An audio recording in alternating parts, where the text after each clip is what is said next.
பாகல்காம் attacks 4 பேர் கொண்ட குழு போட்டோ எடுத்த ஒரு ஆதாரம் வெளியே வந்திருக்கு. அந்த 4 பேர் யாரு? பாகிஸ்தானில் லஷ்கர்-இ-தொய்பா தீவிரவாத குழு இந்தியாவில் தீவிரவாத நடவடிக்கைகளையும் பண்ணிக்கிட்டு பாகிஸ்தான் ராணுவமே சப்போர்ட்டாக இருக்காங்க. அவங்க அங்கிருந்தே பயிற்சி கொடுத்து அனுப்பிவிட்டு விமான சேவையை ரத்து பண்ணியிருக்காங்க. இந்தியாவில் இருக்கக்கூடிய ட்ரேடிங் நடக்கவே கூடாது. அந்த அளவுக்கு இந்தியாவோட பொருளாதாரத்தை பாதிக்கும். நம்ம ஜனத்தொகை 130 கோடி. நம்மளை பகைச்சுக்கிட்டா அவங்களுக்கு தானே அதிக பாதிப்பு. எங்கேயுமே கிடைக்காத விஷயமும் எங்கள் பாகிஸ்தானில் கிடைக்கும். நிறைய பொருட்கள் இங்கிருந்து அவங்களுக்கு இறக்கும். நம்மகிட்ட இருந்து அவங்க இறக்குமதி பண்ணும்போது அவங்களுக்கு இறக்குமதி செலவெல்லாம்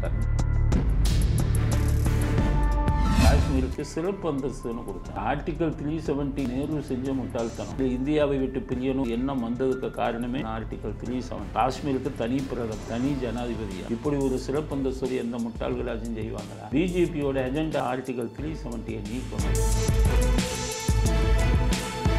19 ராணுவ வீரர்கள் கொல்லப்பட்டதன் காரணமாக சர்ஜிக்கல் ஸ்ட்ரைக் நடந்து பாகிஸ்தானில் தாக்குதல் நடத்தினாங்க. இப்போ சிவிலியன்ஸ் தாக்கப்பட்டிருக்கிறதுனால இது இன்னொரு சர்ஜிக்கல் ஸ்ட்ரைக் முன்னெடுப்பாக இருக்குமா? சர்ஜிக்கல் ஸ்ட்ரைக் முடியுமா பண்ணுவான். மோடி அப்போ தான் புதுசாக வந்திருக்கு. இப்போ 10 வருஷம் ஆயிடுச்சு. பாகிஸ்தானுடைய பலவீனம் என்ன, பலம் என்ன நல்லா தெரிஞ்சிருக்கும். இனிமேல் அடிக்க போகிறது சர்ஜிக்கல் ஸ்ட்ரைக்கெல்லாம் தாண்டி தான் அடிப்பாங்க. ராகுல் காந்தியே சொல்லிட்டார், என்ன வேணாலும் பண்ணிக்காங்க, இந்தியா நாங்கள் ஆதரவு. ஒப்பந்தமானது ரத்து செய்யப்பட்டு பாகிஸ்தானுக்கும் இந்தியாவுக்கும் இடையிலான ஒப்பந்தம் இல்லாததுனால பாகிஸ்தானுக்கு எந்த ஒரு பாதிப்பு? 1938 இந்த பிரச்சனை வந்து 17 லட்சம் ஏக்கர் பாகிஸ்தானில் விவசாயம் பாதிக்கப்பட்டு பயந்து போயிட்டான் பாகிஸ்தான். அப்புறம் பேச்சுவார்த்தை எல்லாம் நடத்தி 1960 பிரித்து கொடுத்தான். ஆரோக்ஸ் நேயர்களுக்கு வணக்கம். இன்னைக்கு நம்ம கூட இணைஞ்சிருக்கிறது அட்வொகேட் வரதராஜன் சார் அவர்கள் தான். வணக்கம் சார். வணக்கம் சார். இப்போ உலகம் முழுக்க பேசப்பட்டு இருக்கக்கூடிய இந்தியாவில் நடந்த ஒரு மிகப்பெரிய ஒரு இழப்புன்னு சொல்லலாம், ஒரு பெரிய ஒரு கோர சம்பவம்னு பாகல்காம் அட்டாக்ஸ் 4 பேர் கொண்ட ஒரு குழுவான்னு போட்டோ எடுத்த ஒரு ஆதாரம்ன்றது வெளியே வந்திருக்கு. அந்த 4 பேர் யாரு அப்படின்ற ஒரு கேள்வி எல்லாருக்குமே எழுந்திருக்கு. அது நீங்கள் ராங்கிற அமைப்பு விசாரிச்சுக்கிட்டு இருக்காங்க. அது நம்ம பத்திரிகையிலையோ இதுலையோ சொல்லக்கூடிய விஷயம். ராங்கிற அமைப்பு இவங்களெல்லாம் வெளிநாட்டில் நடக்கக்கூடிய அத்தனை விஷயங்களையும் ஃபாலோ பண்ணிக்கிட்டு இருக்காங்க. தீவிரவாதிகள் லிஸ்ட்டு ஃபோட்டோலாம் அவங்ககிட்ட இருக்குது.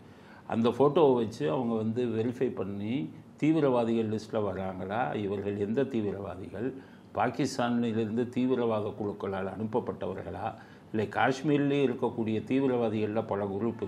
பாகிஸ்தானில் லஷ்கர்-இ-தொய்பான்னு சொல்லி ஒரு தீவிரவாத குரூப். அந்த லஷ்கர்-இ-தொய்பா தான் இந்தியாவில் அத்தனை தீவிரவாத நடவடிக்கைகளையும் பண்ணிக்கிட்டு இருக்கு. அவங்க அங்கேருந்தே தீவிரவாதிகளுக்கு பயிற்சி கொடுத்து அனுப்பிட்டு அப்படி லஷ்கர்-இ-தொய்பா தீவிரவாத குழுக்களால் பயிற்சி கொடுத்து அனுப்பப்பட்டவர்களா, அந்த லஷ்கர்-இ-தொய்பா தீவிரவாத இயக்கத்துக்கு பாகிஸ்தானே இராணுவமே சப்போர்ட்டாக இருக்காங்க. அவங்களுடைய உளவு பிரிவே அவங்களுக்கு ட்ரைனிங் கொடுக்குறாங்க, அவங்களுக்கு குண்டு வெடிக்கிறதுக்கு பயிற்சி கொடுக்குறாங்க. மற்றபடி உள்ளே போய் தீவிரவாத நடவடிக்கைகள் எப்படி ஈடுபடணுன்னெல்லாம் அவங்க தான் பயிற்சி கொடுக்குறாங்க. அப்போ நான் லஷ்கர்-இ-தொய்பா அனுப்புனாலா இல்லை இங்கே இருக்கிறவனா, இவனுக்கு எல்லா தொடர்பும் அவங்க எடுத்து வச்சுருப்பாங்க. அதன் அடிப்படையில் தான் நேற்று அந்த 2 தீவிரவாதிகள் வீடெல்லாம் இடிச்சிருக்காங்க. இது குண்டு போட்டு அடிச்சிருக்காங்க. அதனால் அந்த ஃபோட்டோவை பார்த்துட்டு அவங்க இப்போதே அந்த முடிவுக்கு வந்திருப்பாங்க. அதனால அந்த ஃபோட்டோவில் அவங்க இப்போ இது பண்ணுறவங்க எங்களை பொறுத்தவரை காஷ்மீர் பாகிஸ்தானால் பயிற்சி கொடுக்கப்பட்டு லஷ்கர்-இ-தொய்பா தீவிரவாதிகளுடைய பணம் இதெல்லாம் நிதி உதவியெல்லாம் கொடுத்து அங்கிருந்து அனுப்பப்பட்ட தீவிரவாதிகளாகத்தான் அது இருக்கணும். இல்லைன்னா இந்தியா ஏன் பாகிஸ்தான் மேலே போர் தொடுக்கணும்னு நினைக்கிறாங்க? இங்கே இருக்கிற லோக்கல் தீவிரவாதிகளாக இருந்தால் அவங்க பாகிஸ்தான் மேலே கோவப்பட மாட்டாங்கல்ல. ஆனால் அதில் அந்த லஷ்கர்-இ-தொய்பான்னு சொன்னீங்களே சார், அவங்க அந்த அமைப்பினுடைய துணைத் தலைவர் ஒரு வீடியோ ஆதாரமும் வெளியிட்டிருக்காரு. என்ன அப்படின்னா, இதுக்கும் எங்களுக்கு சம்மந்தமே கிடையாது, இந்தியா நாடகம் நடத்திக்கிட்டு இருக்கு அப்படின்ற மாதிரி ஒரு வீடியோ வெளியிட்டிருக்காரு. அதுக்கும் எங்களுக்கும் சுத்தமாக சம்மந்தம் கிடையாது அப்படின்னு சொல்லி கண்ணீரோட ஒரு வீடியோவை வெளியிட்டிருக்காரு. இது இந்தியாவுக்குள்ளார என்ன ஒரு கேள்வி எழுப்பியிருக்கு அப்படின்னா, அப்போ இதை பண்ணது யாரு அப்படின்ற ஒரு கேள்வி எழுப்பியிருக்கு. அவங்க பண்ணலை அப்படின்னா அது யார் பண்ணது? தீவிரவாதிகள்லாம் யோகியர்கள் உண்மைதான் பேசுவாங்க அப்படின்னு நினைக்கிறீங்களா? அவங்க நான் பண்ணலைன்ட்டு அது உண்மைன்னு நம்மளால் நம்பிட முடியுமா? நிறைய இதில் பார்த்திங்கன்னா சில இதை அவங்களே ஒத்துக்குவாங்க, தீவிரவாதிகள் நாங்கள் தான் பண்ணணும், சில இதை மறைப்பாங்க. அதனால் தீவிரவாதிகள் வார்த்தையை ஏற்றுக்கவே முடியாது. இந்தியா பாகிஸ்தானோட சண்டை போடணும் அப்படின்னு நினைக்கவே மாட்டாங்க. ஏன்னா ஒரு போர்னு வந்தால் எவ்வளவு பொருளாதாரம் எவ்வளவு சரிவடையுங்கிறது அவங்களுக்கு தெரியும்.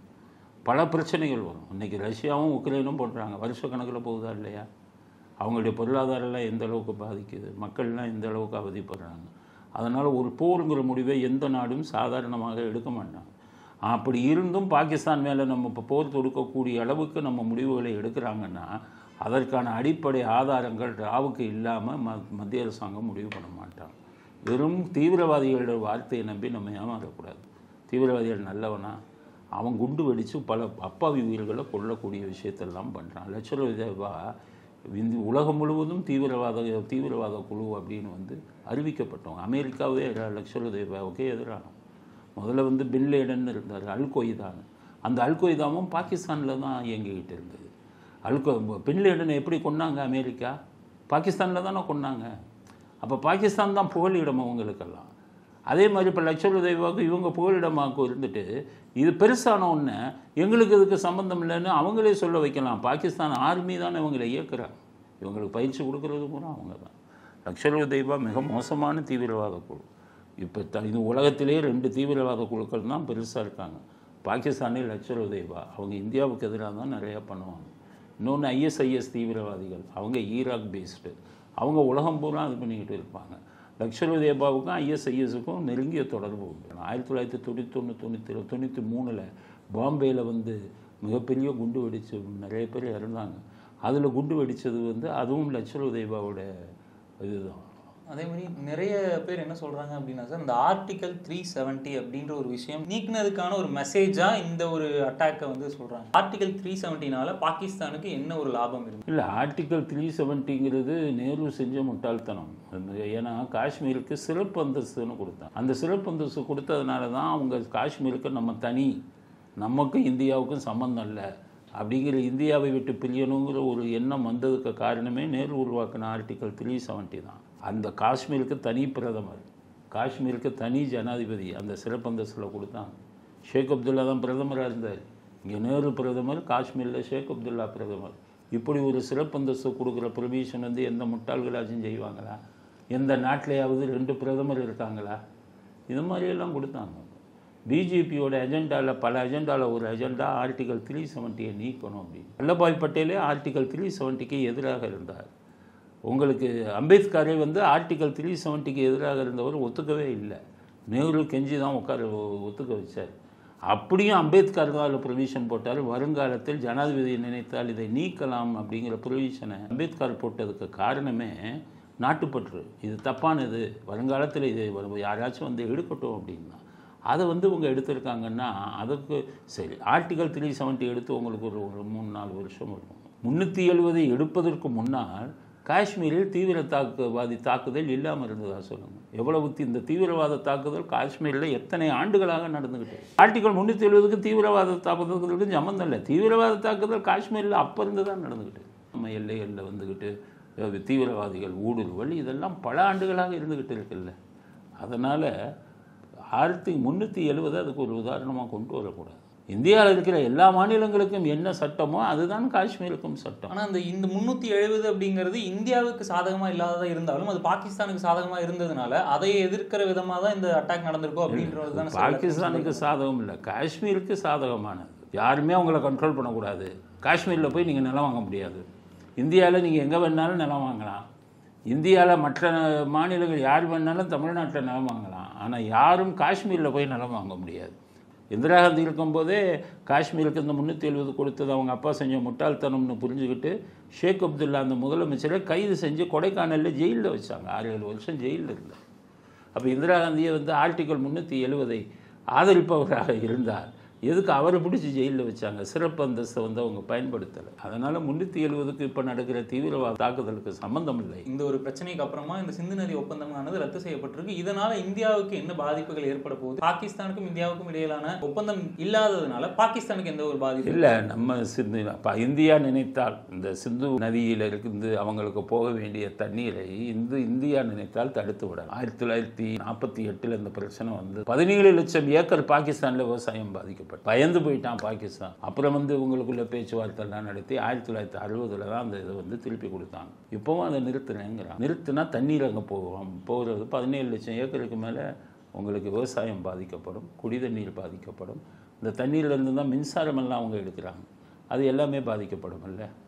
அதனால் மிகப்பெரிய பாதிப்பு அவங்களுடைய இது ரிமோட் கண்ட்ரோல் நம்மகிட்ட இருக்குது. ஆனால் அதற்கு எதிராக இப்போ வந்து சிம்லா அக்ரிமெண்ட் இல்லை சார், அவங்க வந்து சிம்லா அக்ரிமெண்ட் சிம்லா அக்ரிமெண்ட்டில் போய் பாருங்கள், பூட்டோவும் இந்திரா காந்தியும் போட்டால் அதில் பெருசாக ஒன்றும் இல்லை. சிம்லா அக்ரிமெண்ட்டை மீறினன்ட்டா நமக்கு வந்து அது இதில் பெரிய பாதிப்புங்கிறது ஒன்றும் கிடையாது. ஆனால் இது நதி நீரே நின்று போகும்ல, அதனால் சிம்லா அக்ரிமெண்ட்டில் வந்து பெரிய பாதிப்புங்கிறது நமக்கு வராது. அதெல்லாம் வந்து பார்த்துட்டு தான் அவங்க இதில் அடிப்போம் அப்படின்னு அடிச்சிருக்கோம். ஆனால் அந்த சிம்லா அக்ரிமெண்ட்டையும் தாண்டி அவங்க என்ன பண்ணியிருக்காங்க அப்படின்னா விமான சேவையை ரத்து பண்ணியிருக்காங்க முதல் விஷயமா. இன்னொரு விஷயமா வந்து இம்போர்ட் எக்ஸ்போர்ட் ட்ரேடிங்கை வந்து எந்த ஒரு ட்ரேடிங்குமே இந்தியாவில் இருக்கக்கூடிய ட்ரேடிங் நடக்கவே கூடாது. அதே மாதிரி வேற ஒரு கண்ட்ரிலேருந்து நம்ம கண்ட்ரி வழியாக பாகிஸ்தான் வழியாக போகக்கூடிய அந்த ஒரு பயணமும் இருக்கக்கூடாது அப்படிங்கிற மாதிரியான ஒரு இதையும் நிபந்தனையும் வச்சுருக்காங்க. ஸோ இது வந்து எந்த அளவுக்கு இந்தியாவோட பொருளாதாரத்தை பாதிக்கும்? அவங்க பொருளாதாரத்தை தான் பாதிக்கும். நம்ம ஜனத்தொகை 130 கோடி, அவங்கள விட நம்ம 10 மடங்கு அதிகம் இருக்கும். அப்போ நம்மளை பகைச்சிக்கிட்டா நம்முடைய ஏற்றுமதி இறக்குமதி எல்லாம் அவங்க லாஸ் ஆனால் அவங்களுக்கு தானே அதிகம் பாதிப்பு. ஒரு சின்ன நாடு அது, இவங்களோட இது பண்ணி நமக்கு என்ன? பாகிஸ்தானில் அந்த அளவுக்கு எங்கேயுமே கிடைக்காத விஷயமும் எங்கள் பாகிஸ்தானில் கிடைக்குதா? பாகிஸ்தான் தான் நம்மளை பார்த்து பயப்படணும். நிறைய பொருட்கள் இங்கேருந்து அவங்களுக்கு இறக்குமதியாக அண்டை நாடு நம்மகிட்ட இருந்து அவங்க இறக்குமதி பண்ணும்போது அவங்களுக்கு இந்த செலவெல்லாம் கம்மி, இறக்குமதி செலவெல்லாம் கம்மி. இதே இதை வேறு நாட்டிலேருந்து எடுத்தாங்கன்னா இறக்குமதி செலவு அதிகமாகும், அப்போ பொருட்களின் விலை அதிகமாகும். அதனால் இப்போ விமானத்தை நிறுத்தினதுங்கிறது இது கிடையாது. பாகிஸ்தான் இல்லைன்னா வேறு ரூட்டில் போயிட்டு போகிறாங்க. பாகிஸ்தான்கிறன்னா அவ்வளோ பெரிய நாடா? அதனால் நஷ்டம் அவங்களுக்கு தான். காரணம் இந்தியாவில் தான் எல்லா பிஸ்னஸுக்கும் டிமாண்டு, இங்கே தான் மக்கள் தொகை அதிகம். அப்போ மக்கள் வாங்கக்கூடிய பொருட்கள் வந்து மக்கள் சக்தி எல்லாம் நம்ம நாட்டில் தான் அதிகம். நம்ம நாட்டிலையும் சீனா. நம்ம இப்போ இந்தியா இதை பயன்படுத்திக்கிட்டு நம்ம பாகிஸ்தான் ஆக்குபைடு காஷ்மீரை உள்ளே புகுந்து அதை மீட்டு இந்தியாவோட சேர்த்துட்டாங்கன்னா நம்ம எஜெண்டா முடிஞ்சு போயிடும். இவங்களுடைய எஜெண்டா பிஜேபியில் நல்ல எஜெண்டாவும் இருக்குது, கெட்ட எஜெண்டாவும் இருக்குது. நல்ல எஜெண்டாவை நம்ம வரவேற்போம், கெட்ட எஜெண்டாவை நம்ம எதிர்ப்போம். அப்படி தான். இன்னொரு விஷயம் என்னென்னா சார், இந்த அட்டாக்கே வந்து பிரதமர் அவர்களுக்காக ஏற்பாடு செய்யப்பட்ட அட்டாக்கு அப்படிங்கிற மாதிரி ஒரு பேச்சும் போயிட்டுருக்கு. அது அந்த நேரத்தில் அவர் வராததன் காரணமாக நம்ம வந்து இப்போ சிவிலியன்ஸை வந்து அட்டாக் பண்ணுவோம் அப்படின்னு இவங்க முற்பட்டதாக சொல்லப்படுது. ஸோ இது வந்து பிரதமருக்கு போடப்பட்ட ஒரு ஆமாம், அவர் எப்பவும் பெரிய இந்த லிஸ்ட்டில் தானே இருப்பார். அவங்க தீவிரவாதிகள் வந்து நம்ம நாட்டை தாக்கணும்னா பிரதமரை தாக்கணும் அப்படின்னு தான் நினைப்பாங்க. ஏன் இந்திரா காந்தியை சுட்டுக் கொல்லப்பட்டு தானே செத்தாங்க, ராஜீவ் காந்தியை குண்டு வச்சு தானே செட்டாங்க. அதனால் இந்தியாவில் இருக்கக்கூடிய எல்லா பிரதமர்களுக்கும் வந்து த்ரெட்டுங்கிறது இருக்கும், உயிர் பயம்ங்கிறது இருக்கும். அது மாதிரி தான் இவருக்கும் இருக்குது அப்படிங்கிறது தான். அதனால் இவருக்கு மட்டும் ஸ்பெஷல் இல்லை. என்றைக்குமே இன்றைக்கி இருக்கக்கூடிய ட்ரம்ப்புக்கே வந்து பயங்கரமான த்ரெட் இருக்குது. ஆனால் இறந்தது வந்து அப்பாவி மக்கள் இல்லையா சார்? தீவிரவாதிகளுக்கு தேவை என்னென்னா இந்தியா நமது எதிரி, அங்கே குழப்பத்தை உருவாக்கணும், அங்கே வந்து பொருளாதாரத்தை சீர்குலையணும். இந்த மாதிரி விஷயத்துக்கு தானே அவன் பண்ணுறான். ஆனால் அவங்க இந்தியர்களை மட்டும் கொல்லலை, இஸ்ரேல் இத்தாலியை சேர்ந்த 2 பேரையும் கொண்டிருக்கிறாங்க அப்படிங்கிற ஒரு விஷயமும் அதில் பார்க்க. இஸ்ரேலும் எதிரி, பாலஸ்தீனம் இஸ்லாமிய நாடு. அந்த இஸ்லாமிய நாடுக்கும் இஸ்ரேலுக்கும் நடக்குதுங்கிறதுனால அவர்களுக்கு பொது எதிரி இவங்களும் தான், இஸ்ரேலும் தான். அதனால் அவங்களுக்கு பொது எதிரி அப்படின்னு யாரை நினைக்கிறாங்களோ, அமெரிக்காவும் அவங்களுக்கு பொது எதிரி தான். பின்லேடன் தானே அந்த இரட்டை கோபத்தை அடித்ததுக்கு காரணம் என்ன? பின்லேடனுக்கு எதிரி அமெரிக்கா. அதனால் தீவிரவாதிகளுக்கு எப்போவுமே வந்து பல எதிரிகள் இருப்பாங்க. அதில் வந்து அமெரிக்கா, இஸ்ரேல், இந்தியா, அந்த மாதிரி பல நாடுகள் வருவாங்க. அதனால் அவங்களுடைய வேதாந்தம் வந்து வேறு மாதிரி. இப்போ 2016ஆம் ஆண்டு வந்து நம்ம பார்த்தோம் அப்படின்னா ஒரு சர்ஜிக்கல் ஸ்ட்ரைக், நம்ம ஒரு 19 இராணுவ வீரர்கள் வந்து கொல்லப்பட்டதன் காரணமாக சர்ஜிக்கல் ஸ்ட்ரைக் நடந்து பாகிஸ்தானில் வந்து தாக்குதல் நடத்தினாங்க. இப்போது அதை விட இன்னும் ஒரு 10 பேர் அதிகமாக சிவிலியன்ஸ் வந்து தாக்கப்பட்டிருக்கிறதுனால இது இன்னொரு சர்ஜிக்கல் ஸ்ட்ரைக்குக்கான ஒரு முன்னெடுப்பாக இருக்குமா? இது சர்ஜிக்கல் ஸ்ட்ரைக்கை விட கொஞ்சம் அதிகமாக பண்ணுவாங்க. மோடி அப்போ தான் புதுசாக வந்திருக்கு. இப்போ 10 வருஷம் ஆயிடுச்சு.